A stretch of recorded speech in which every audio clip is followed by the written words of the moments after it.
Okay, thank you very much. Thanks for the invitation. It's always a pleasure to share our experiences with technology.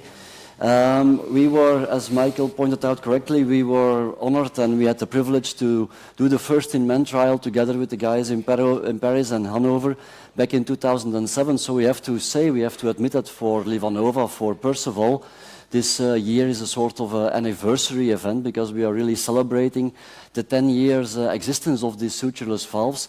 And we have some of our patients who are actually 10 years out now, and I will share some preliminary data from coming from that. Of course, since 2007, so many things have happened with this sutureless technology. This is a slide overview, and you can't read the text, of course, but that's not really important. What you can see here are the 3 consecutive clinical trials that have been performed, and I think LivaNova really set an example here how to introduce such a new technology, such a new valve technology into clinical practice by doing 3 consecutive clinical trials, all with echo core lab reviewed data, all with prospective follow-up, going up to 5 years and longer now.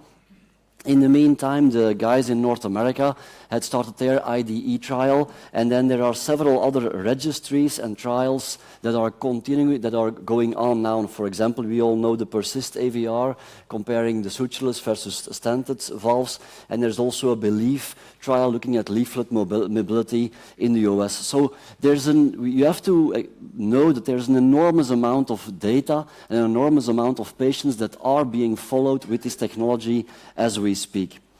In the meantime, of course, next to the study phases, there was of course, first the CE approval and then later on the FDA approval for this device.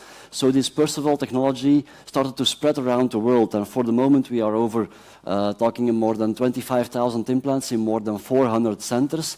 And also so many people are intrigued by this technology that they also study it and write about it. And you can see here at the meantime, and I have to update this slide almost every week because we now have more than 220 peer-reviewed publications about this valve. I just share briefly our own experience in Leuven. We are slightly over 400 implants. We started slowly, of course, because in the beginning we were completely attached to the clinical studies, and we had to include the patients into the trial. So this went slowly in the beginning. But then since 2014, we had full approval, CE mark, full commercial launch in Belgium. We had a good reimbursement for this valve, and then you saw what happened. For the moment, we are doing almost 120 valves a year. I added the data for 2017. We did 71 valves in the first half of the year. All of my colleagues are using it, and it is one of the most frequently used prostheses in our current daily practice. Now, in the meantime, both ourselves, this is just one slide showing that we are using it in all kinds of operations. Of course, half of those 400 patients are single AVR. And when you talk single AVR, of course, more than 90% of those are done either by mini thoracotomy or mini sternotomy, because this valve really allows you to do minimal invasive surgery. It facilitates minimal invasive surgery. And you see the cross-clamp times over these 200 patients are only 39 minutes. So this is where the real advantage of this technology lies. But we have also learned to use it in concomitant cases, of course, concomitant with CABG, evidently, but also, and I have to say this is really not according to the European IFU, because they say multiple valves is still not allowed for IFU, but in the meantime, clinical practice has learned us that it is perfectly possible to combine it with mitral valvoplasty, tricuspid valve operations, and whatsoever. And even in those kind of operations, you really take down cross-clamp time. Every time you take down 20, 25, 30 minutes of cross-clamp time, and you see the benefit. Redo cases, I don't have to explain, it gives you a benefit as well. Of course, in the meantime, we have learned a lot. We have learned by doing the studies, we have learned by going proctoring worldwide, doing all of the implants. And this is one of the most important lessons. Do not oversize. We as a surgeon still have the tendency to put in the biggest maximum size. And together with LivaNova, we are still working on this sizing tool and to get the right feel for the adequate size, because if you oversize, you actually might end up in a worse result. You see here in a simulation, if you oversize the valve, you might end up with wrinkling of the tissue, a potentially higher gradient, and you might also end up with a higher pacemaker rate because the valve is pushing too much against the septum. We really have to take this home as a lesson. There is no need to oversize a Perceval. Paravalvular leak, we have discussed about that in TAVI. It's not an issue in Perceval. If you do correct decalcification, if you do correct sizing, if you do correct positioning of this valve, and you check your TEE during the operation, this is our discharge echo in 330 results. This is up to 2016. You have only isolated cases of paravalvular leak, and none of these patients have to be explanted or treated again for their paravalvular leak. Pacemaker rates, there is the ongoing discussion. Some centers, they have very low rates. Some centers have significantly higher rates. Most of the centers are somewhere in between. These are just a few examples of published data, reporting data between 1.9 and 6.1% of pacemaker rate. Again, I do believe with correct decalcification and certainly correct sizing and positioning of this prosthesis, there is no real issue of an increased pacemaker rate implantation. We start to collect as we speak now more and more echo data in the long run. This is already published, 5 years data, and this is all echo core lab reviewed data published by Shrestha last year or 2 years ago. And you see the mean gradients going up to 5 years. There's really no issue there. Just a small teaser of our own data, but I give more details tomorrow. We have a few patients going up to 10 years, and these are very low mean gradients, and I will share more details there in the abstract Tuesday afternoon. For the moment, in over 400 implants, we have only 3 explants for endocarditis. We have no explants or no TAVI need valve-in-valve in these implants. We have only 1 case of SVD, a lady 6.5 years after the operation with a high peak gradient on echo, but she was too old. In the meantime, she refused reoperation. So I cannot share with you any explant experience. I want to go back again to what Claudio was suggesting. This is our 30-day mortality. You see our Euroscore 2 values are certainly, we are still using it in an advanced age and an advanced risk profile. I live in a country where TAVI is limited. We are limited by financial restrictions, so we still get a lot of elderly, 75 plus, 85 plus patients, combined cases referred for surgery. So we have to do surgery on elevated risk profile patients. But look at the reduction that you can do versus Euroscore 2.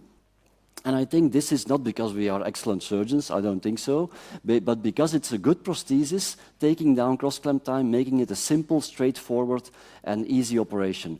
Our stroke rates are very low, and also I think our readmission rates, and this is also a difference between TAVI, I think. TAVI patients sometimes can go home on day 2 or day 3, but the readmission rates at 30 days are quite high, and this is not the case in our experience. You send the patient home, and they are actually doing fine. And like Claudio has tried to point out, I'm also disappointed when I look at these big trials being published. You see here Partner 2. On the other hand, SURTAVI has been mentioned in the middle section here. There's recently published a very large propensity-matched study in JACC comparing 5,000 TAVI cases to surgery. Look at the risk scores. Our STS score in our cohort in Leuven is 5.9 as well, very comparable to the others. But then look at the early mortality rates. Again, I don't want to say that we are excellent or better surgeons, but I do not understand where this elevated early risk deaths, where all these early deaths are coming from, both in the TAVI arms as in the surgical arms of these trials. So I really think with this sutureless technology, we are giving a benefit to these patients, and we still have a potential powerful tool, a powerful weapon in the future to defend the surgical activity. This is a slide that I have been using a lot as a conclusion slide. I think the Perceval technology has proven its efficacy and its safety throughout worldwide implantations in every potential candidate for a bioprosthesis.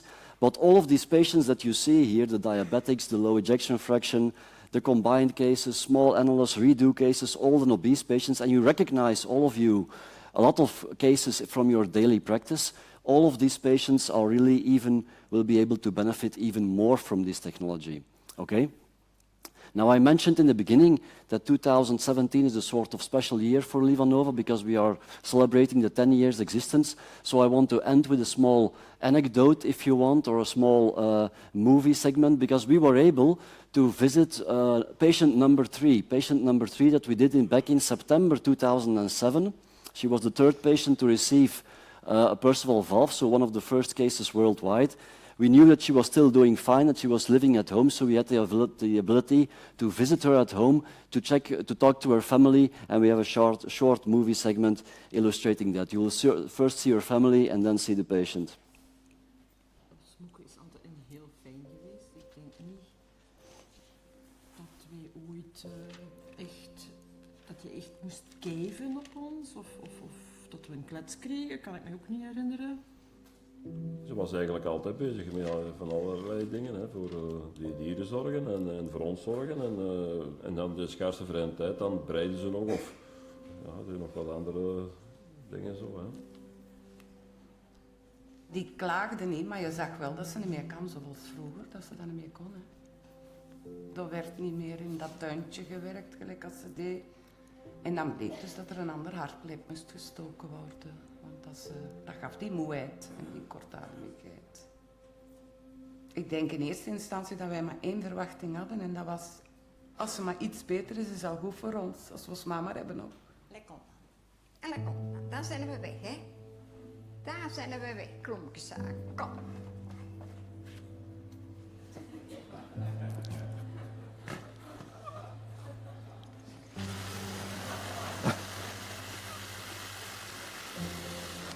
In het begin is het natuurlijk wat afwachten van of dat dan, na zo'n operatie gaat het minder goed, maar zij zit bijvoorbeeld ook nog staartbonen en ja, dat was weer volop, ja, die tuin die blonk weer.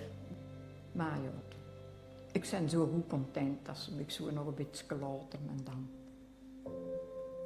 Ik kan al mijn werk doen, ik kan fietsen, ik kan alles doen. Dus is dat toch goed geweest, hè?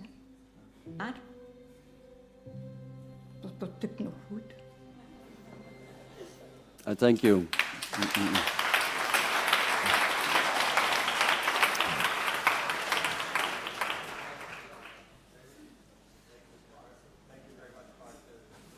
Very impressive presentation and wonderful video there. It reminds us why we do what we do. We have a question from the floor. We also implanted this valve, the Perceval, and we are very pleased of it. But I would like to ask you, what is your current recommendation regarding antiplatelet or anticoagulation following the surgery? Oh, very good question, but if the patient is in sinus rhythm, we give aspirin only. I give no anticoagulation, so they go home on a low dose 80 milligram aspirin only. For how long? And for how long? Yeah, usually for the rest of their lives.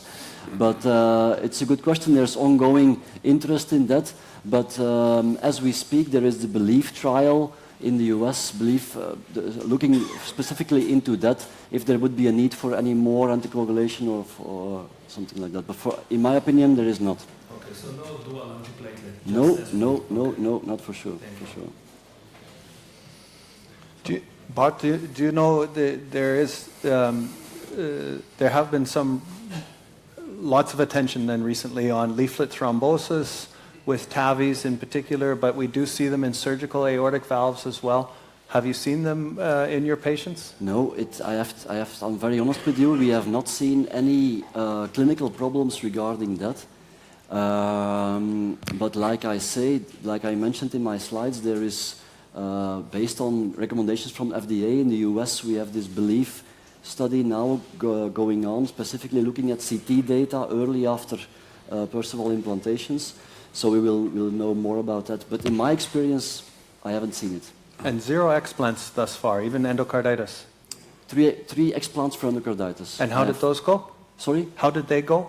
They went fine. They went fine. Of course, we are talking endocarditis, meaning loosened valves, easy to take out, no need for complex root replacement. Yes, 1 root replacement in 1 because it was too obsedated. But do you pour ice water into to try to cool the nitinol? A little bit of ice water, and then slow, gentle manipulation, you can take it out. Michael, can I make a comment about, because the issue that you were talking about is very important. That means leaflet mobility restriction and risk of thrombosis that could be specific for any autoexpandable valve, including a such valve. Now there is an important difference is comparing TAVR, in which the valve is into the calcified natural valve, and so that deformed geometry does matter because may happen frequently. In such case, of course, the valve, the natural valve has been removed as well as the majority of calcification. So the problem is only if there is an asymmetry in the aortic root, like in subtype of bicuspid aortic valve. Otherwise, deformation in geometry are really very rare, and because of that, also very rare could be the leaflet restriction movement and the consequent thrombosis. Yeah. Yeah, the data from Raj Makar's group shows it's not rare, but it's certainly less than TAVI. And the FDA low-risk trial for TAVI versus surgery, they demanded that 400 patients undergo 4D CT, 200 TAVI, 200 surgery patients, and so we'll have a lot more clear picture here soon.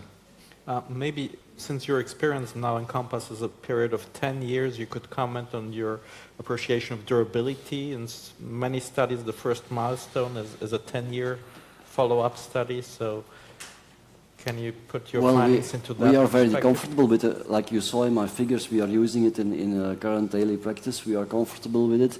And there's growing confidence in the durability as well. I have 2 patients with actual 10 years data.